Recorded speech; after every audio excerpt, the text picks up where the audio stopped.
Before we get started with this episode, we've got something that we're really excited to tell you about. It's something near and dear to our hearts, and it's film because we love watching film and we love talking about film, and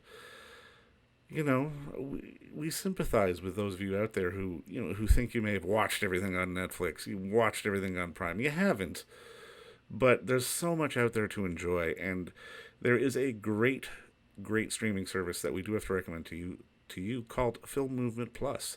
And you could set filmmovementplus.com, very obviously, and it really has a unique and diverse selection of not just world cinema, but documentary, some old classics as well. There is some really great stuff over there that I cannot recommend enough. And I mean, they rotate their stuff in and out every month, and there is a movie that's hitting their service. Well, it's hit their service. It is on there right now, and it's one of our personal favorites in the past couple of years. It is called The Third Murder from director Hirozaku Koreeda, and who those of you who don't know who Koreeda is, he's directed films like Shoplifters, like Father Like Son, After the Storm, which are all really fantastic sort of humanistic dramas. But here he has a little bit of a change of pace, and we get like a procedural, we get a crime story, and it follows this jaded defense attorney who takes on the case of a murder robbery suspect, but things go a little things go a little shifty because he eventually learns that this man served jail time for another murder even 30 years ago, and even though his chances of winning the case are low, and his client admits the guilt, there is sort of the death penalty is ligging over there, and it creates a lot of problems for him. But the more he digs into the case, and the more he hears about sort of the victim's family and about the guy who did the robbery, things are not necessarily what they seem, and he begins to doubt if the man he's trying to defend for murder is even a murderer after all, and it's a fantastic piece of cinema. I don't think I was doing it enough credit right there, but Koreeda is one of the absolute best filmmakers coming out of Japan these days. And if you want to do yourself a favor and catch up on some fantastic modern Japanese cinema, I cannot recommend that film enough. And it is because it is one of the best ones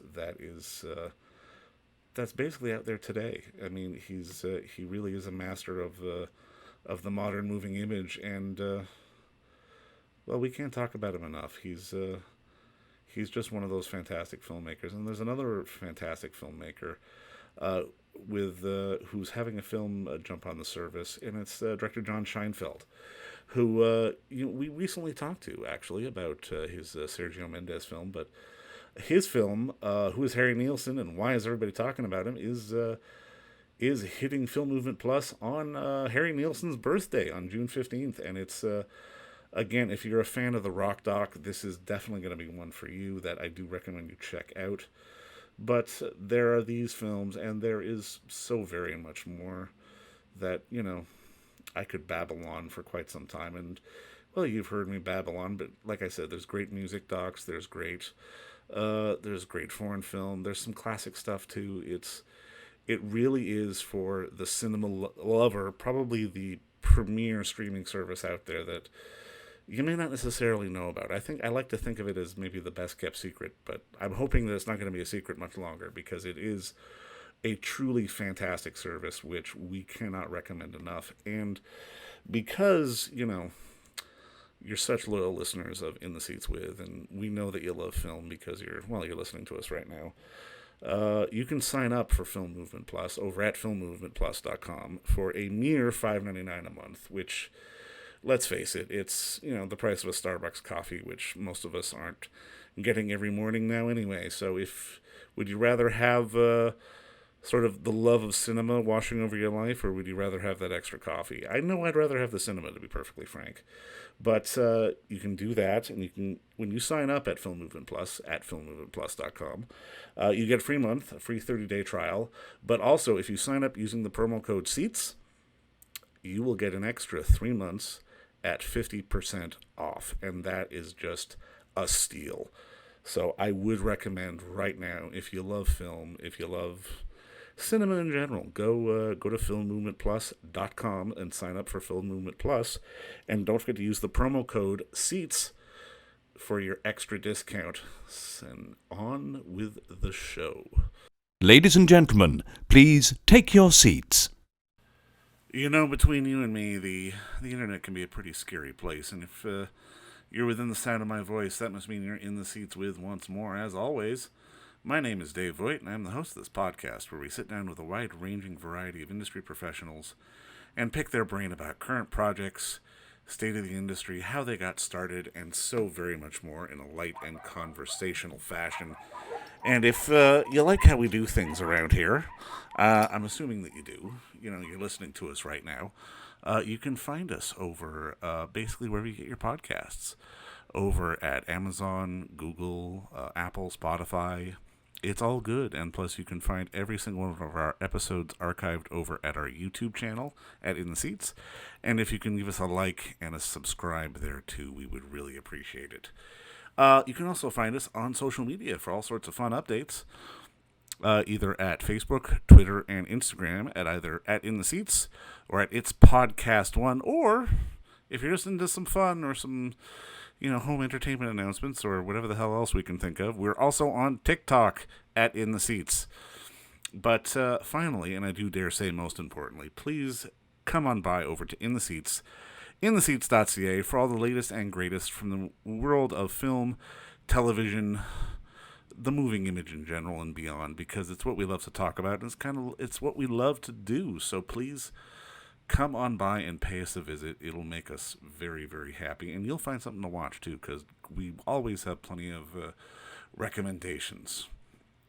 Speaking of which, on this one, we got a recommendation, because there is a new movie out on video-on-demand platforms now from prolific director Timur Bekmanbetov, if I pronounced that right. I think I have. But he did films like Day Watch, Night Watch. He's done a lot of like Russian horror. People would know that, and he's done some really interesting stuff. But on this one, it's in English, obviously, but it's a film called Profile. And it's about a British journalist who goes undercover to infiltrate sort of online propaganda channels. And this is like a few years, like it's set a few years ago, and it's really got this sort of really like insidious and creepy tone that kind of sneaks up on you, and will really surprise you as well. And it really does speak to just the sort of the dark corners that are in the web that we tend to forget about, but they're there, and we got to be aware of them. But we had the unique pleasure of sitting down with its star, Valene Kane, to talk about how she got involved with the film, and so very much more. It's a fun talk, which I certainly hope you enjoy, because I know I did. All right. Well, obviously, thank you for the time today. I appreciate this. I love the movie. That felt very genuine. Well, it's fucked up, but in such a good way. In such a brilliant way. Like, walk me through, I guess, just like get reading for the part and sort of really diving into this world. Well, it was one of those ones like, there's certain projects that you go for, like all the sci-fi stuff, where it's like, here's some random sides for a project with the director, none of which we can tell you, but just do a tip and see what happens. And normally you're like, okay, what, it's a Marvel film or whatever. But right. This was like similar in that it was here's a scene. Can you improvise around this scene for 15 minutes? And when I got, and it's with Timur is the director. That was it. And I was shooting in Colombia, and I remember getting the material, and I love improvisation so much. It's like my jam. The very first film I did was all improvisation. I'd happily do all improvisation if I could. And so I was like, okay, I have to shoot this on my lunch break. And, but I really wanted to do it. And so I just did this 15-minute improvisation, and then finished in Colombia, and I came to LA, And I came into John McAllery, who was the casting director, and he was like, listen, I really like you for this part. But they don't think you're right. So we're going to see you for the journalist role. So then I came into the casting room and auditioned for the journalist role, for Vic's role. And again, it was this improvisation, and there was like still like no idea of what it was. It was just John would just throw things at me and I would just play with it. And then he said, listen, I actually think that you're going to be really perfect for Amy. So I'm going to push for it. So here's all the information. Can you do a 20-minute improvisation where it's like the first phone call with Bilal? Right. You know, where she is like a journalist and then she's like getting her shit together. And then she is, you know, Melody. And so then I kind of knew roughly what it was. We were given the title of the book. I could like research what it was. But by that stage, I was so far into the process that it didn't, you know, I was already so invested and I wanted the job so much. But yeah, so it was a sort of long drawn out process. And then the more and more that we recalled and I tested with other people, the more I knew what it was. Now, I mean, I just love the dynamic of really having to run through this wide spectrum of emotions while basically standing still. Like, I'm kind of curious, sort of in the moment while you're shooting, do you get anything to play off of, or do you have to sort of play it blind? I play it blind. I mean, that's, you know, I'm kind of like old hat at that now. Like I had this one big scene in the fall where I had to like go through this gamut of emotions for 10 minutes. And I remember the director being like, I mean, this is going to be really hard. Do you want Jamie to sit in and do stuff? And I was like, no, I'll be fine. I'll just do it. I don't know. There's maybe something about a drama school training where you have to do really, really crazy stuff that you just, and I'm naturally quite dark. So it's easy for me to go there. And I'm like, let's do this. Yeah, it's like therapy for actors when you're allowed to really go there. And I was really able to go there because of Shazad. Like we had so much trust in each other. There was never a moment where I felt vulnerable or I felt like I couldn't try something or do something and because we had all this rehearsal and because we improvised together so much in the lead up to the shoot, there was already so many options that I knew that we could go down for each take. It never felt flat. There was never, and like, you know, oh, take 17, let's try to get something out of this, you know.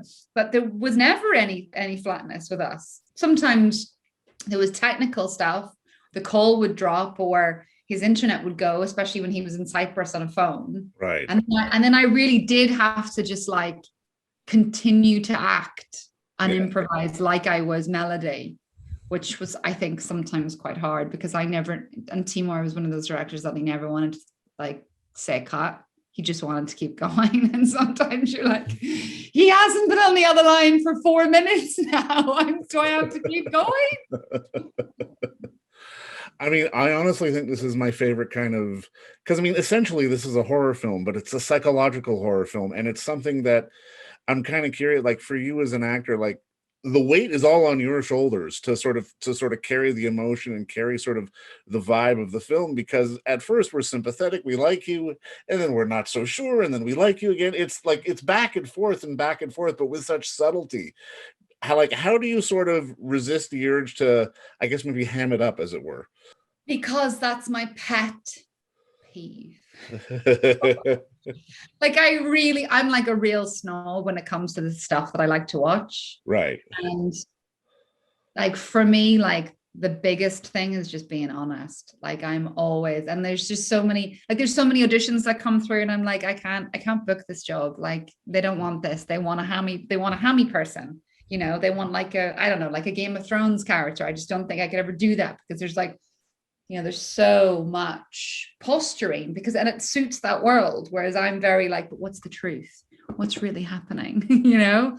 So I think that worked for this genre because we had to because we're so close and personal with her. You know, we never pull away. There's no cutaways. Yeah, you know? for sure. There's cutaways to the screen, but like we're always just like on my mug. So I had to really like, and there was a lot of lack of ego because you can fucking see yourself. So it would be so many times it'd be like, I look so rough. I'd have to go, this is not me. This doesn't matter. I need to stay in character. I don't want to look at myself. It was hard, but like, it's so important to me. Like being truthful and real and believable is like the most important part of acting for me. It's why I got into it, because I related to things I saw that I couldn't see in my little small town in Ireland. No, I guess that's my next question. Like thinking back, is there sort of a piece of work or a film that you saw that you sort of really appreciated the truth into it that maybe sort of got you into the business? Yeah, there was this Australian series, and so few people have seen it. I don't know. Have you ever seen an Australian series called Love My Way? I've heard of it. I've never seen it, but Oh, I know what it it's is. so brilliant. And Ben Mendelsohn's in it. And actually, Claudia Carvin is an Australian actress. She wrote it and starred in it. And then Ben Mendelsohn's in it. And I got to work with Ben Mendelsohn in Star Wars. And, I was like really starstruck. And I said, like my favorite thing. And I think he thought I was going to say one of his like, bigger roles. And I said it was Love My Way. And he was like, immediately, I thought like, I've got you on side. He was like, that's because Claudia wrote it. And then I got to work with Claudia in Australia. And I was like, just so in love with her. And it was just about a group of 30-year-old sort of creatives in Australia trying to like figure out what the hell life is about. And it was so beautifully written and depicted. And I thought like, this is art. Like, this is what I want to do. I want to be able to do something where it doesn't look like acting. It just looks like I'm a fly on a wall to real people's lives. Like that's, for me, what brilliant art is. Well, and you know what? I think you and Timur and everyone involved in this film has done that, because we get a little glimpse into this sort of terrifying, but pretty well factual, Yeah. part of the world, and it's compelling and it's thrilling and it's a little terrifying, and it had me on the edge of my seat the entire way. And I'm basically watched it like this, as you can see me right now on my laptop. But it's a fantastic film, and just thank you again for the time. And this was a lot of fun. Thank you. Thank you so much for such good questions. And All it right. really seems genuine that you actually liked it. Oh, I love the film. No, it's right in my wheelhouse. It's psychological terror that makes you think, and I love it. And don't forget to visit our friends over at Bay Street Video for all your DVD, Blu-ray rental, or purchasing needs this summer, as they are still open for curbside and some mailing delivery as well. Over at 1172 Bay Street, Toronto, Ontario, Canada, you can give them a call at 416-964-9088. That's 416-964-9088. Or send them an email at baystreetvideoto@gmail.com for any of your DVD and Blu-ray needs.